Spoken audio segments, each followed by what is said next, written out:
Good morning. Good morning. This is Cameron Toth, and this is Biz Dev Live with Cameron Toth.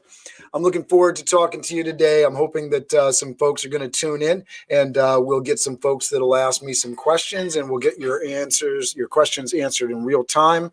If you're tuning in after the broadcast, feel free to drop some comments in on Facebook or YouTube, and we will definitely get your questions answered. If I can't figure out how to answer your question, I have a large network of folks, and we can figure out that answer for you. Today, I'm going to talk about the best practices in hiring. So when you're going out and you're hiring folks, first of all, I say it that way because when you start a company and you are thinking about the long-term picture, if you're starting a company, you need to think about the folks that you're going to have a part of your team, right? Now, it could be you're a solopreneur and you need an accountant. Maybe you need a marketing person. Maybe you need somebody to handle administrative aspects on your time, right? As you work and you become popular, which is the goal, your time is going to be always difficult to manage if you're busy and you're doing well. I think a lot of folks are prepared to do badly in their businesses, but they may not be prepared to do well. So you have to think about that long-term picture. Now, I've talked a lot about the book E-Myth by Michael Gerber in the past few weeks, and I really love that book. I wish I had read that book before I started my business back in 2011, Toth Event Staffing, because in 2011, I set out and I didn't really have any big amount of money. I think I did everything, website, Notary Republic, to get the name done, everything for less than $500 is how I started Toth Event Staffing. And I made definitely some errors in how I set up. I didn't set up as an S Corp or under a corporate thing. I set it up under as my social security number, which if you got to start in the short term just to get started, but switch over to a corporate entity as soon as you start making income, because that way, when it comes to taxes, you're better protected. You can claim expenses. It just makes a lot of sense to protect you and protect your family. But as you get into the hiring thing, did you plan out the hiring? And that's why I like this book, and I'm bringing it up, E-Myth by Michael Gerber. Plan out what your company is going to look like in advance. Now, things may change, of course, as you're moving through your business plan and you're moving towards your goals, but understand what positions need to be in your company so that you're manning those posts, right? Are you going to need marketing? Yes, right? Somebody's got to do sales for your company. Is somebody going to have to manage the finances? Well, there's got to be a finance director. Plan those things out, write out what those job roles are. And it's a beautiful thing if those things change. I've talked about a few times on this. When I went out for a bookkeeper, I hire waiters and bartenders and chefs all the time. And I think I'm pretty good at it. I've done over 700 1-hour-long interviews. That's after screening and phone interviews and all that jazz. So I've gotten that down on the waiters, bartenders, and chefs piece. But I had to go out for a bookkeeper, and I really didn't know exactly what I was looking for. I looked online for the best practices, looked to see what really makes a good bookkeeper. But once I got into it and I realized, hey, I use QuickBooks, it really makes sense for me to hire somebody that is a QuickBooks pro, because I need them to be a pro at QuickBooks, because that's where my financial data is. That's where my business is. That's what I need.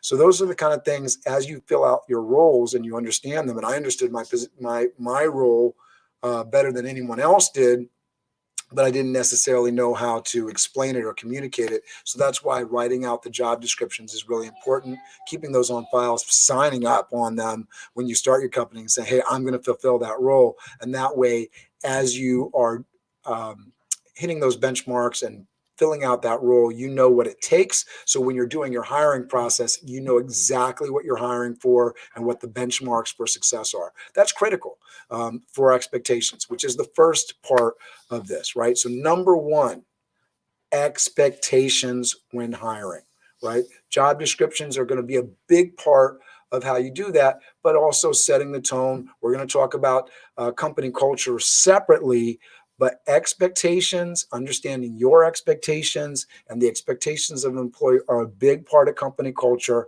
Company culture should be thrown into everything or sewn into everything that you do. That should be a big part of your hiring process, and creating good company culture should be your number one goal for creating a strong team.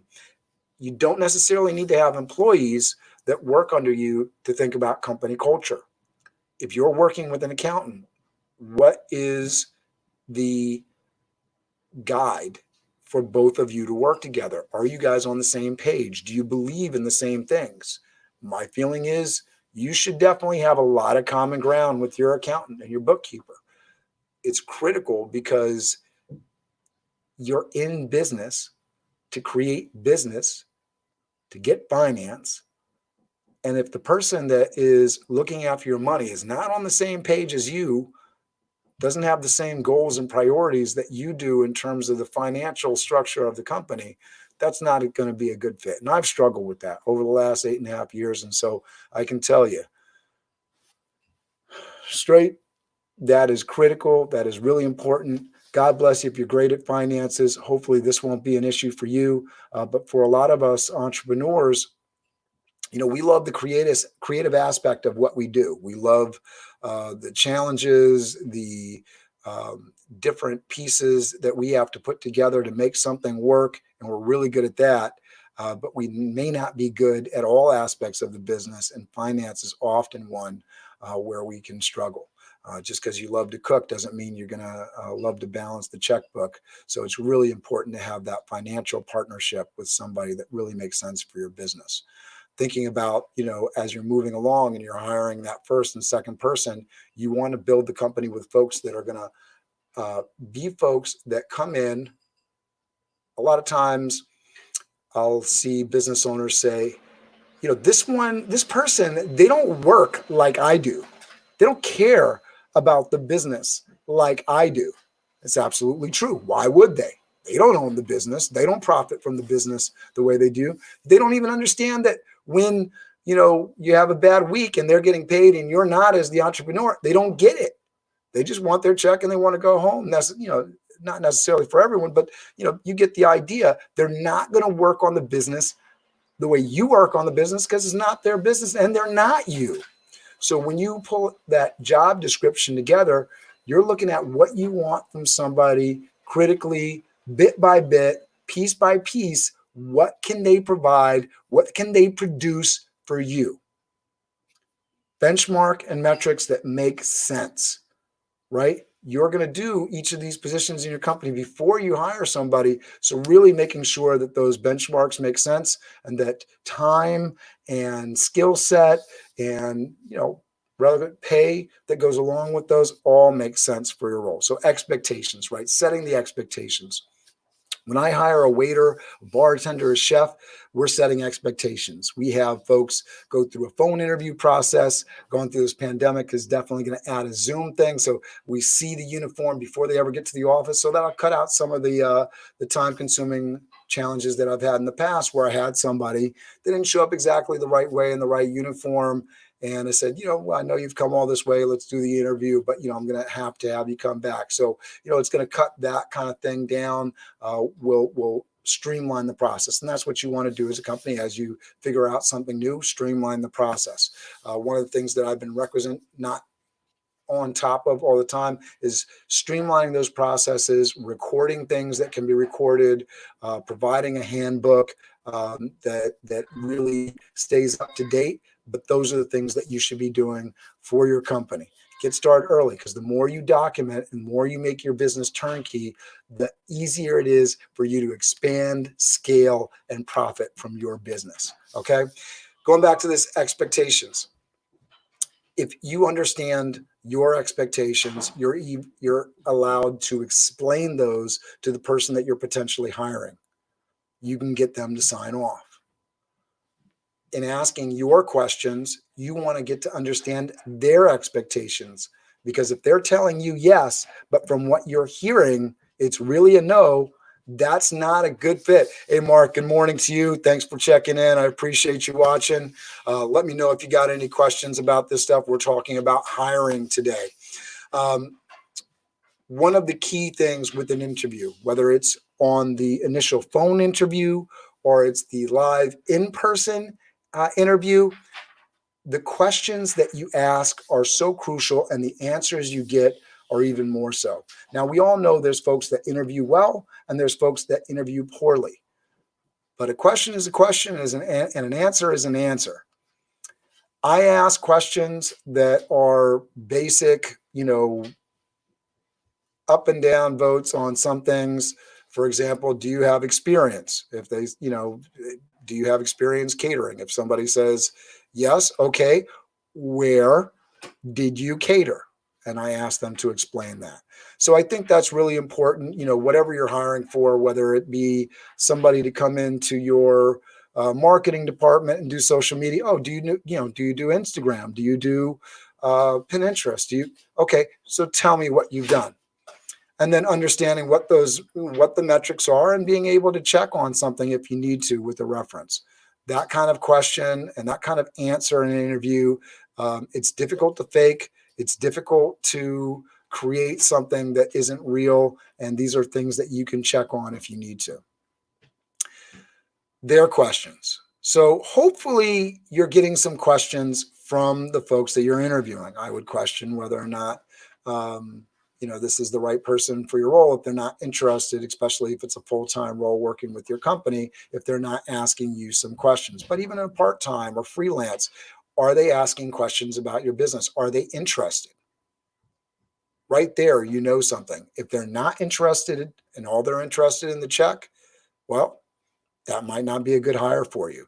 So what are their questions? What are they asking about? Are they asking about who they're going to be working with? What a day is like? What life is going to be like? What is life going to be like in this role? If they're not asking those questions, I would question whether or not they're engaged and actually preparing themselves to do the real work and be a part of your company culture. And again, going back to that company culture thing, do they want to be a part of what you're building? If they are not showing interest, is that a good hire? Probably not. All right, moving on to number 2. We talked about expectations. Now we're going to talk about candidate vetting. Have a systematic approach.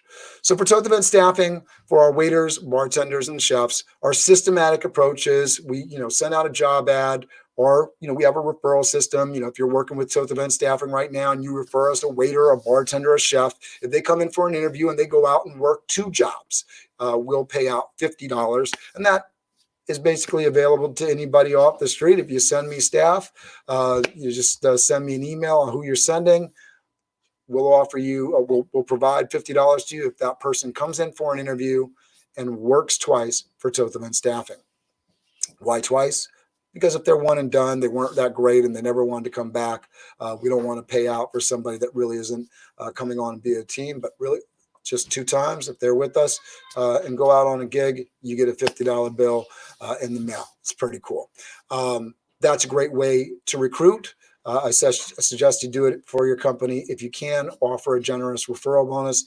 We don't offer a larger referral bonus because we just don't make enough income off stuff. But if you're doing something that's a little bit more profitable, you can offer a higher referral bonus. So candidate vetting. First initial phone call. We are checking for experience, checking for location, right? If we're hiring for the New York area and you live in New Jersey, not saying I can't work with you, but we're going to question whether you want to commute an hour. We're going to talk about those things, and we're going to make sure that the person is really engaging with those questions and answers, because if they're not really thinking through, then this may be a waste of a time for an interview and not a good fit for Toth Event Staffing. So vet your candidates well, check the resume. Don't take anybody's word for something if it doesn't come with something that's factual and verifiable. Oh, yeah, I'm great. Yeah, I'm really awesome at that. I ask something like, oh, do you know what a chafer is? Yes. Okay, what is a chafer? Explain it to me, right? Because, those kind of answers, if you ask them in a phone interview kind of way, you can end up with somebody in front of you for the in-person interview really quickly that really doesn't know what you need them to know. If you ask things like, oh, do you know what this is? And they say yes, you have no way of knowing that they've just told you yes because they wanted to say yes and check the box. Ask, okay, so explain that to me. And sometimes it can feel a little funny asking those questions, but that is how you properly vet a candidate. And then obviously you can check references. With our process, don't necessarily check references on the front end because it's time consuming. So once you get to a couple of candidates, especially if you're seeing a couple of candidates for a position, part of your final process can be checking referrals. But that's really important. Make sure you're getting information, real critical information, answers to your questions that make sense. Ask for explanations. That is a great way to vet your candidates. And, just make sure that they've done what they're saying they're doing. And if there's things like if they're doing digital marketing, or if they've built a company, or if they've done XYZ, let's see it. Show me, don't tell me, right? That kind of thing. All right. Number 3. So we talked about expectations. We talked about candidate vetting. 3, creative evaluation. Now, what do I mean by this? Make sure a part of your evaluation process, part of the interview process, is creating questions or a situation, depending on what you're hiring for and what you're doing. Ideally, for Toth event staffing, we would love to run everybody through paces, put them through a full-scale event. It's just not a realistic thing for us to do, but there may be situations where you can really get people in a part of the workflow, having them come in for 3 hours and do something. Maybe you can even pay them for that. I would encourage that kind of thing. You're going to get a better hire that way. The more time you spend with them, the more they can see what the position or role is, the better you'll know if there's something is fit. Again, you have to have a systematic approach to that so that it's fair and there's a even baseline, so you know what you're dealing with. It wouldn't make sense to throw different candidates into different situations and then judge them all on the same result. Hopefully that makes sense. So creative evaluation. How does Toth event staffing do it? For us, it's asking the question, walk me through the best dining experience you've ever had. Okay.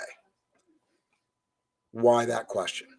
Now, for your business, I'd love somebody to comment and give me another scenario, and I could apply it to your business and that sort of thing. I'd love to do that to give you some input for your next interview process kind of thing. But for Toth event staffing, we ask, tell us about your best time experience. Walk us through that. And I literally have them walk us through, showing up to the restaurant. Maybe it was a date night. Maybe it was a event with family. Maybe it was a wedding. First of all, have they had a fine dining, great event? Why am I asking about that? We're in the service industry.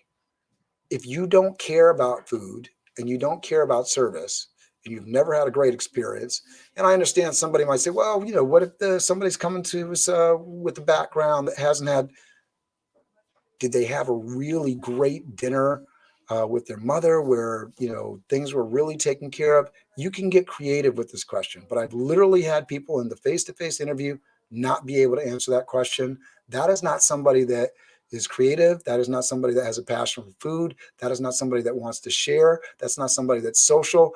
They're probably not going to be a good team member because they're not able to speak about a prior food experience. We're in the hospitality industry. You need to be able to communicate. You need to be able to recall details. You need to be able to talk about different pieces of the service experience.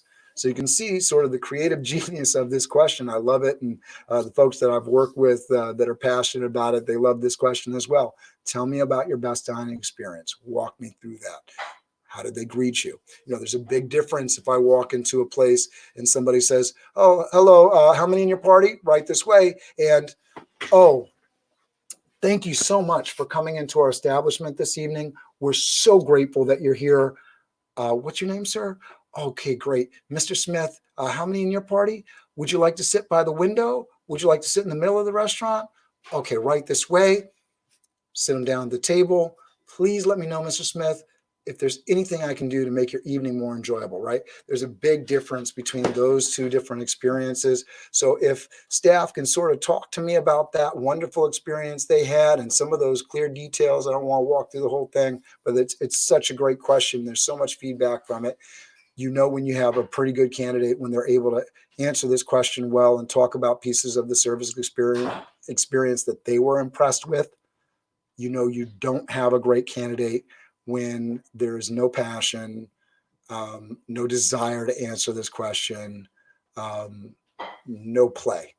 They don't, they were just there to answer the question, show me where the check is, that sort of thing, right? All right. Practical testing work example. So I talked a little bit about this in terms of the candidate vetting. So we've talked about expectations, candidate vetting, creative evaluation, practical testing, and work samples. So in every situation that you want to run people through their paces and chef test them, so to speak. If you're hiring a chef for your full, on restaurant on a full-time basis, there's no way you want a restaurant to hire a chef to come into your restaurant without seeing them cook and work in the space. There's just no way. You want to make sure before you make that full-on commitment to change the direction of your kitchen that you chef test that chef, right? Depends on the role, depends on what you're doing, but you're going to want to create a testing situation. If you're hiring an admin, they say they can type this much, they say they can use the computer. Okay, let's get them on a computer. Let's see if they struggle or not. Right away, you can see there if there's somebody that is capable of working with you or not. So having a practical test or a work sample, let's say, you're hiring somebody for some services. Show me some samples of what you're doing. What's the time you turn around? All right, can we get a sample? I'd like this done. Show me what you can do. Those are great things to do for hiring freelancers, folks that are coming into your company, that sort of thing. All right, expectations, candidate vetting, creative evaluation, practical testing, and work samples. Number 5, testing the water. There's a reason companies have a grace period or a warm-up period or a trial period, when you come into a company.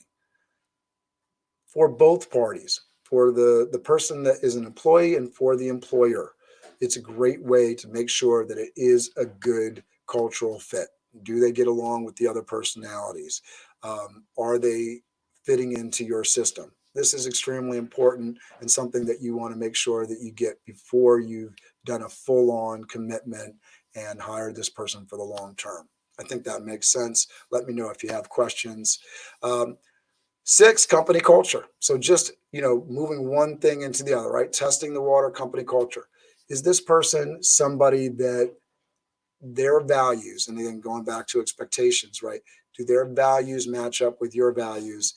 And are they committing and are they making your company better? Are they making things easier? Are they making things more to what your end-all goal is? Or are they taking away? I've run into this often in hiring folks coming into the office where I spent way too much time trying to train somebody for my environment instead of hiring somebody that was a better cultural fit for my environment. I hope that makes sense. I'm sure you've probably been working with somebody that just sort of didn't get it. They'd probably be really awesome someplace else where things were a little bit stricter and neater or a little bit looser and freer. But this place just isn't the right fit for them. So that's really important. And it's something that you want to look at when you're hiring somebody. What is their cultural fit? What are they looking for? What is going to be the best person for your company, and hire exactly for that? Do you need somebody that is quick? Do you need somebody that's slow and methodical? These are things that need to be kind of part of your company culture and what you're looking for to do throughout your entire company, specifically for the role and specifically for the broader company. Hire people. So this is number 7. Hire people that you could see yourself working for and with. So I don't think that we always hire with the idea that, I'm hiring, XYZ. Maybe this is a person for the mailroom. Maybe this is a person coming in at the very entry level. we're not thinking, hey, oh, is this somebody that I would like to work for? But you may want to do that. You may want to think about it in a sense, is this somebody that has the capability, that has the wherewithal to raise their game up, bring innovation, bring insight, lift up their game, and eventually be somebody that I would be comfortable reporting to because they're taking on so much stuff. Just the exercise of thinking about, is this somebody that I'm comfortable working with? Is this somebody that I would like to work for? May be a very telling part of your interview process and your hiring outlook. All right, that was 7. 8, take your time. Biggest mistake anybody hiring is going to do is because they need somebody now, making a quick hire and a quick impatient decision. Almost guaranteed to regret it. Be patient, have a systematic process, follow some steps.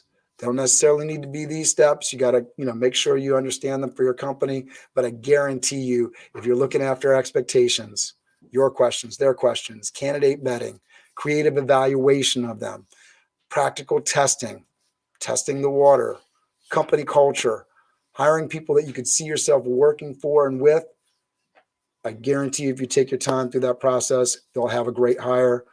My name is Cameron Toth, CEO of Toth Event Staffing. This is BizDev Live with Cameron Toth.